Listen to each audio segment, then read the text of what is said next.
முன்னோர்கள் வழிபாடுங்கிறது ரொம்ப ரொம்ப அவசியம். அதுவும் பார்த்தீங்கன்னா, இந்த பித்திருக்கள் சாபங்கிறது ரொம்ப ரொம்ப கொடுமையானது. அது நம்ம குலத்துக்கே வந்து ஒரு பெரிய சாபக்கேடா மாறிரும். அதனால வந்து நம்ம பிள்ளைகளோட வளர்ச்சி, நம்ம குடும்பத்தோட சந்தோஷம், நிம்மதி இது எல்லாமே வந்து தடைபடுறதுக்கு முக்கிய காரணம் இந்த பித்திருக்கள் தோஷம் தான். இத வந்து நம்ம சரியா, முறையா வந்து வழிபாடு செய்யும்போது, அதுக்கான பலன் வந்து நமக்கு நல்லபடியா கிடைக்கும். இதற்கான வீடியோவும் அதே மாதிரி நவராத்திரி வந்து நமக்கு வரப்போகுது. அத பத்தின சில விஷயங்களையும் உங்க கூட நான் ஷேர் பண்ண போறேன். அதனால தொடர்ந்து இந்த வீடியோவ ஸ்கிப் பண்ணாம பாருங்க. சப்ஸ்கிரைப் பண்ணாதவங்க தொடர்ந்து சப்ஸ்கிரைப் பண்ணிட்டு பாருங்க. உங்களுக்கு நெறைய யூஸ்ஃபுல்லான வீடியோ அடுத்தடுத்து வந்துகிட்டே இருக்கும். இப்ப வாங்க வீடியோக்குள்ள போயிரலாம். நான் வந்து பார்த்தீங்கன்னா, அமாவாசை வழிபாடுனாலே நம்ம வீட்ல முன்னோர்கள் இறந்தவங்களுக்கு திதி குடுக்கறது, இல்லன்னா வந்து அவங்கள நினைச்சு வழிபாடு செய்றது தான். ஆனா, எனக்கு வந்து மாமனார், மாமியார் அவங்க வந்து நல்லபடியா இருக்கும்போது, நம்ம வந்து அந்த மாரி பண்ணக்கூடாது. அமாவாசை திதிங்கிறது நம்ம வழிபாடுங்கிறது நம்ம செய்யக்கூடாது. அதே மாதிரி புகுந்த வீட்ல இருக்கிற நம்ம கல்யாணம் பண்ணிட்டு வந்துட்டோம்னா, நம்மளோட பிறந்த வீட்ல இறந்தவங்களுக்காக நம்ம புகுந்த வீட்ல வந்து அந்த வழிபாடுங்கிறது செய்யறதுங்கிறது நமக்கு வந்து அது ஒத்து வராது. ஏன்னா, நம்ம குலதெய்வம் வேற, புகுந்த வீட்டு குலதெய்வம் வேற அப்படிங்கிறனால, நம்ம வந்து அத வந்து செய்யக்கூடாது. அது வந்து புகுந்த வீட்டுக்குன்னு போயிட்டோம்னா, அந்த குடும்பத்துல என்ன பழக்கமோ அதான் நம்ம செய்யணும். அது மட்டும் இல்லாம இந்த அமாவாசை விரதத்துக்கு பத்தி நிறைய வீடியோ வந்து நான் சொல்லியிருக்கேன். அத வந்து டிஸ்கிரிப்ஷன்லயும் குடுக்குறேன் பார்த்துக்கோங்க. இப்ப வந்து நான் வந்து பார்த்தீங்கன்னா, என்னுடைய மாமனார் அவருடைய அம்மா, அப்பாவுக்கு அவங்க இன்னைக்கு வந்து திதி குடுப்பாங்க. அதனால வந்து நாங்க சாமி கும்பிடுவோம். அதோட சரி. ஆனா நான் வந்து பார்த்தீங்கன்னா, என்னுடைய வீட்டுல நான் வந்து குலதெய்வ வழிபாடும், அதே மாதிரி இந்த கலச வழிபாடுங்கிறது நான் செய்வேன். இந்த கலச வழிபாட பத்தி எனக்கு சொன்னது, நான் வந்து முழுமையா நம்புனேன். நான் முதல்ல வந்து கடவுள் இருக்காரு, கடவுள எனக்கு உணர்த்தின இடம் அப்படின்னு பார்த்தீங்கன்னா, புத்தருக்கு ஒரு போதி மரம் மாரி எனக்கு வந்து ஞானம் கிடைச்சதுன்னே சொல்லலாம். அதாவது ஆன்மீகத்த பத்தி எனக்கு ஒரு நம்பிக்கை வந்ததுக்கான உரிய இடம் வந்து பார்த்தீங்கன்னா, சுயம்பு நாகமணி சக்தி பீடம். அந்த அம்மாவோட ஆ கர்ப்ப கிரகத்துல தான் வந்து பார்த்தீங்கன்னா, நான் வந்து புதுசா பொறந்த மாரி நான் உணர்ந்தேன். ஏன்னா வந்து அதுவரைக்கும் எனக்கு கடவுள் நம்பிக்கைங்கிறதே இல்லாம இருந்தது. அதுக்கப்புறம் அவங்க மூலியமா தான் எனக்கு சில விஷயங்கள் வந்து எனக்கு வாழ்க்கையில நடந்த எல்லா நல்லதுக்கும் முக்கியமான காரணம் அவங்க தான். நான் குலதெய்வ வழிபாடு செய்யறதுக்கும் முக்கிய காரணம் அந்த கோவிலுக்கு போனனால தான். ஏன்னா, அவரு சொல்லுவாரு ஒவ்வொரு தடவையும், அவர தான் வந்து நாங்க மனசார குருவா வந்து ஏத்துருக்கோம். அவரு சொல்லுவாரு, குலதெய்வம் அருள் இல்லாம நீ எந்த பூஜையுமே பண்ண முடியாதுன்னு ஒவ்வொரு முறையும் சொல்லுவாரு. அப்படி சொல்லியே வந்து பார்த்தீங்கன்னா, குலதெய்வ வழிபாட்டுக்கு நான் அதிகமான முக்கியத்துவம் குடுக்க ஆரம்பிச்சேன். இவரு சொல்லி தான் வந்து இந்த கலசத்த வந்து நான் வந்து நிரந்தர கலசத்த வந்து எங்க வீட்ல வந்து வச்சேன். அது எப்படின்னா, நான் வந்து சுயம்பு நாகமணி தேவி அம்மாவ நான் இந்த கலசத்துல ஆவாகனம் பண்ணியிருக்கேன். உங்களுக்கும் இந்த மாரி கலசம் வைக்கணும் அப்படின்னா, நீங்களும் வந்து உங்களுக்கு பிடிச்ச இஷ்ட தெய்வமான எந்த ஒரு தெய்வத்த நீங்க முழுமையா நம்புறீங்களோ, அவங்கள வந்து ஆவாகனம் செஞ்சுக்கலாம். இந்த கலசத்த வந்து நான் புரட்டாசி மாசம் நவராத்திரியில தான் வந்து மொத வச்சேன். அன்னைக்கு தான் வந்து எனக்கு வந்து சொன்னாங்க. அன்னைக்கு நான் வந்து சொன்ன உடனே வந்து அமாவாசை அன்னைக்கு வைக்க ஆரம்பிச்சேன். இதுவரைக்கும் நான் வச்சுக்கிட்டு இருக்கேன். கல்யாணம் ஆகி 10 வருஷம் ஆச்சு. இந்த 10 வருஷமா வந்து இந்த கலசத்த வந்து நான் வந்து வச்சுக்கிட்டு இருக்கேன். அஷ்டலட்சுமி செம்புல தீர்த்தம்லாம் நிரப்பி, அதுல வந்து பார்த்தீங்கன்னா, எலுமிச்சம்பழம், ரூ. 11 காசு, அப்புறம் மஞ்சள், குங்குமம் இது எல்லாமே வந்து விட்டு பச்சை கற்பூரம் அதெல்லாம் போட்டு, அதில முடிஞ்சா ஜாதிக்காய், ஏலக்காய், மாசிக்காய் எல்லாமே போடலாம். இதெல்லாம் போட்டதுக்கப்புறம் கலசப்பொடி இருந்தா அதையும் நம்ம போட்டுக்கலாம். அதுக்கப்புறம் இந்த தேங்காய வந்து நம்ம வந்து அலங்காரம் பண்ணி நமக்கு எப்படி அலங்காரம் பண்ண தோணுதோ அந்த மாரி பண்ணலாம். இப்ப நான் அலங்காரம் பண்ண இந்த தேங்காயில வந்து பார்த்தீங்கன்னா, கண்மலர் வச்சிருப்பேன். இந்த கண்மலர் வந்து நான் வந்து வரலட்சுமி பூஜைக்காக வாங்கியிருந்தேன். அந்த கண்மலர் வந்து நான் அம்மனுக்கு வைக்கிறதுக்காக வாங்கினேன். ஆனா வந்து அப்ப அலங்காரத்த செட்டாவே நான் வாங்கிட்டனால, எனக்கு வந்து இது வைக்கிறதுக்கான அவசியம் ஏற்படல. எப்ப வைக்கலான்னு சொல்லி நானும் வெயிட் பண்ணேன். ஆனா இன்னைக்கு எதர்ச்சியா வந்து இது மாரி அலங்காரம் பண்ணலாம் அப்படின்னு தோணுச்சு. ஆனா வச்சதுக்கு அப்புறம் தான் தெரிஞ்சுச்சு, அந்த சுயம்பு நாகமணி தேவி புற்றுல இருக்கிற அந்த கண்மலர் வந்து வந்த மாரியே எனக்கு இருந்துச்சு. ரொம்ப சந்தோஷமா இருந்துச்சு. நம்ம மனசுல தோணும். இந்த மாரி ஏதாவது ஒரு அலங்காரம் பண்ணி நம்ம பூஜை பண்ணும்போது, இல்ல விளக்குலயோ, ஜோதி வடிவத்திலயோ நமக்கு வந்து நம்ம யார மனசுல நினைக்கிறோமோ, அவங்க உருவம் வந்து நமக்கு வந்து காட்சி தருவாங்க. அந்த மாரி வந்து எனக்கு வந்து இன்னைக்கு புற்று நாகமணி அந்த கோவில் வந்து அந்த ஃபோட்டோ கீழ இவங்க வச்சிருக்கனால, அப்படியே வந்து அவங்கள மாரியே இருந்த மாரி இருந்தது. இந்த புரட்டாசி நவராத்திரியில வந்து பார்த்தீங்கன்னா, எனக்கு வந்து கலசத்த வந்து வச்சு ஆவாகனம் பண்ணி, "நீ வந்து வழிபாடு செய்யின்னு" சொன்னாங்க. அதுக்கு வந்து நான் வாடகை வீட்ல இருந்ததுலேருந்தே, இப்ப சொந்த வீடு வந்துட்டாலும், இன்னமும் என் பையன் காலத்துக்கு பிறகும் வந்து அவனும் வந்து இது மாரி செய்யணுங்கிறதுக்காக, தொடர்ந்து வந்து நாங்க செஞ்சுகிட்டு இருக்கோம். இந்த வழிபாடு செய்யறதுனால எனக்கு வந்து ஒரு நல்ல நன்மைகள் வந்து நடந்திருக்கு. இந்த கலசம் எங்க வீட்டுக்கு வந்ததுக்கு அப்புறம், அந்த ஆசீர்வாதம் வந்து எனக்கு முழுமையா கிடைச்சிச்சு. இந்த கனவுல வந்து அம்மன் வர்றதெல்லாம் வந்து பார்த்தீங்கன்னா, எனக்கு இந்த கலசம் வந்ததுக்கு அப்புறம் தான் வந்து மாதவிடாய் சமயத்திலயும் வந்து அந்த அம்மன் வந்து எனக்கு வந்து கனவுல வந்ததெல்லாம் வந்து இவங்க வந்ததுக்கு அப்புறம் தான். இன்னைக்கு வந்து நான் அம்மனுக்கு வந்து மூக்குத்தியும் போட்டிருக்கேன். ரொம்ப அழகா வந்து இருந்தாங்க. அப்புறம் காதோல கருவமணி, பூக்களால அலங்காரம், வளையல் இது எல்லாமே போட்டு தான் வந்து இந்த கலசத்த வந்து நான் ரெடி பண்ணியிருக்கேன். சில சமயம் எனக்கு தோணுச்சுன்னா, பாவாடை கூட நான் கட்டி விடுவேன். இன்னைக்கு வந்து டைம் ஆயிடுச்சு அப்படிங்கிறனால, அதுவும் இல்லாம எனக்கு இந்த மூக்குத்தி, கண்மலர்லாம் வச்சதுக்கப்புறம், அதுல வேற எந்த அலங்காரமும் எனக்கு பண்ண தோணல. அதனால வந்து இப்படியே நான் வச்சுட்டேன். இத வந்து நான் என்ன பண்ணுவேன்னா, மாசத்துக்கு ஒரு தடவ, அதாவது அமாவாசை நாள்ல நான் மாத்துறேன். அந்த தண்ணீர மட்டும் தான் மாத்துவேன். அந்த எலுமிச்சம்பழம், அந்த தேங்காய், அதுக்கப்புறம் பார்த்தீங்கன்னா, அதுல இருக்க ரூ. 11 காசு, லெமன் இது எல்லாமே நான் வந்து மாசத்துக்கு ஒரு தடவ மாத்த மாட்டேன். வருஷத்துக்கு ஒரு தடவ மாத்துவேன். அதாவது புரட்டாசி அமாவாசைக்கு வச்சேன் இல்லையா? அதே மாதிரி இந்த புரட்டாசி அமாவாசைக்கு எல்லாத்தையும் மாத்திருவேன். ஆனா மாசம் மாசம் வர அமாவாசைக்கு தண்ணிய மட்டும் மாத்திட்டு, மத்த பொருட்கள் எல்லாம் அப்படியே வச்சிருப்பேன். இதே தேங்காய வந்து நான் 1 வருஷம் வச்சிருந்து, அதுக்கப்புறம் நவராத்திரி அன்னைக்கு நாங்க வந்து ஒரு கைங்கரியம் குழுவுல வந்து கலந்திருக்கோம். அதாவது நவராத்திரி பூஜை வந்து கோவில்ல நடக்கும், நாகமணி கோவில்ல. அதுல வந்து டெய்லியும் ஒரு அலங்காரம் பண்ணுவாங்க. அதுல வந்து யாகமும் நடத்துவாங்க. அந்த யாகத்துல நாங்க பண்ற பூஜை எந்த அலங்காரம் ஏத்திருக்கோமோ அன்னைக்கு போயி, இந்த யாகத்துல வந்து இந்த தேங்காய வந்து நம்ம வந்து போட்டுறலாம்.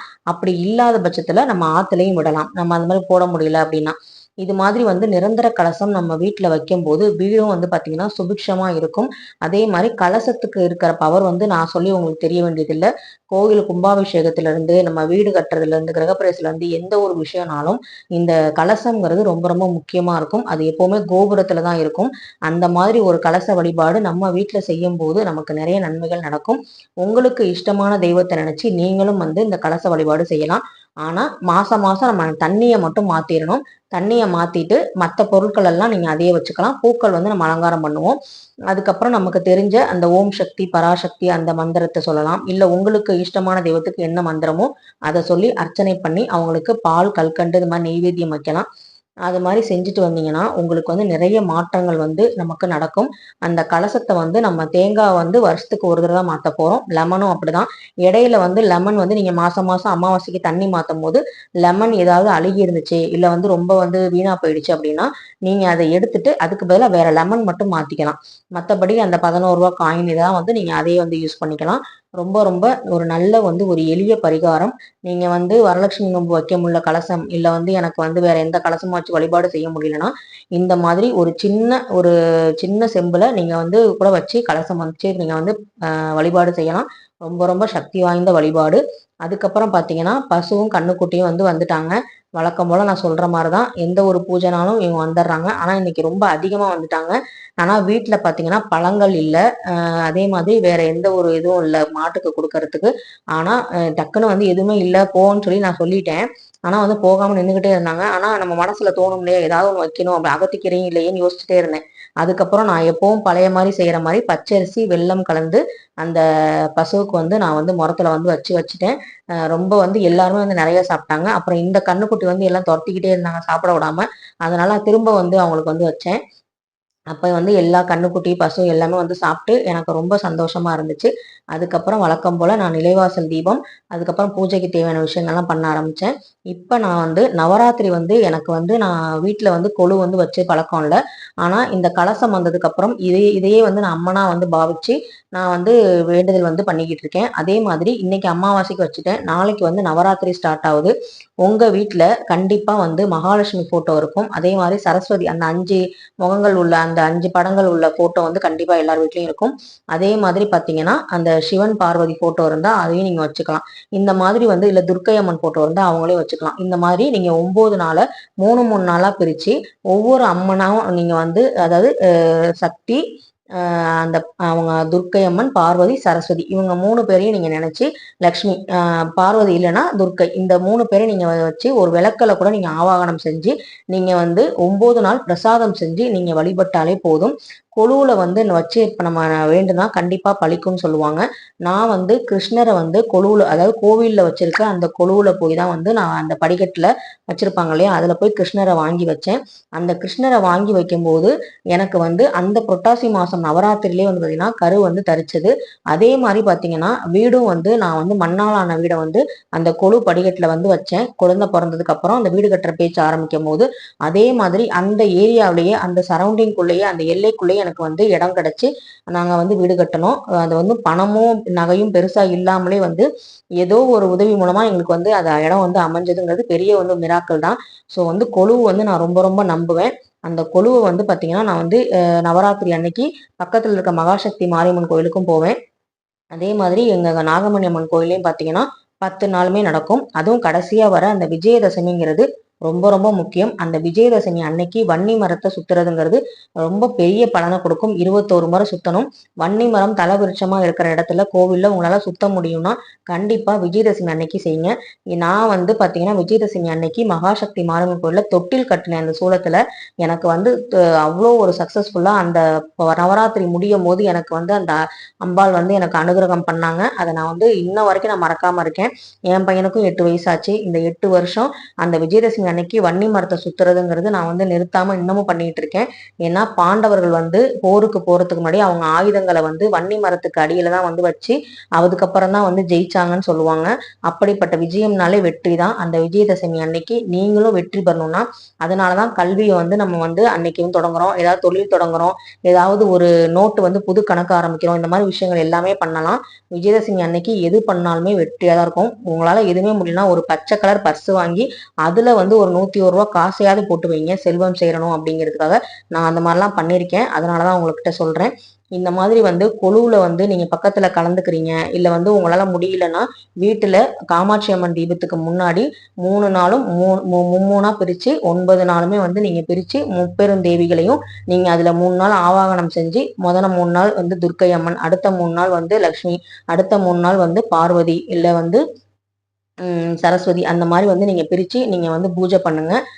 உங்களுக்கு வந்து நல்லபடியா நல்ல மாற்றங்கள் வந்து நடக்கும்.